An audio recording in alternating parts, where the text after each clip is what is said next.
Fáilte chuig an Treoir garad seo de seisiún na hain de cnús ceird an tíreolaíochta an SSM i 2025 Is é an intin foghlama atá agam de heisiú na hain, Mheasúnú leanúnach a hisrú mar cuid de thuras foghlama na scalóra. Tosíonn an seisiún trí brathnú an luach agus an tábhacht a bhaineann le cabhrú len orgcuid scalóirí chun agcuid scileanna smaointeacha agus réasúnta geografacha a Herbert. Tá an céad gníomhach deartha chun cabhrú le scalóirí agus iad ag smaoinemh ar nós tíreolatha.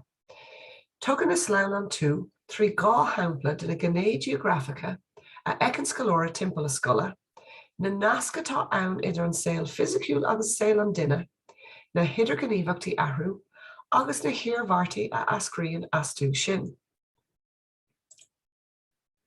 Tar éis duit é sin a léamh, bhainniúsáid as an tábla ar leathanach cúig de dul leabharán acmhainní chun eolas a líonú isteach faoi gach ceann de na ceann teadal faoi doscail. Cuidíonn an gníomhacht sin na doscailóirí suaimh ar an domhan timpeall orthu agus ar an nasc ahrú. Gentar athbhreithniú an sin ar na hocéidí seiceála formúla mheasúnatha, thar na 3 bliana d'aistear foghlama scalóra i dtíreolaíochta na sreasóisirí. Déanamid macnamh ar an tábhacht a bhaineann le saol mheascatha mheasúnatha agus iarraimid ort smaoinemh cad é a chilíonn an mheasúnú dit féin.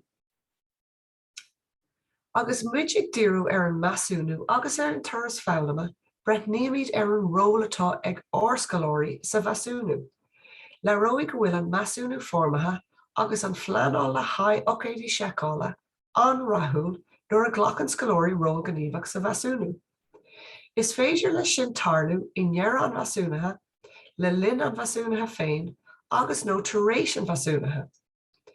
Tugann an slán an seo rint smaointe dit, maidir leis an gcuí ar féidir linn scalóirí a chur san air sa phróisis mheasúnatha, agus tá nótaí tacaíochta ar leathanach a sé de dul leabhar an acmhainní freisin.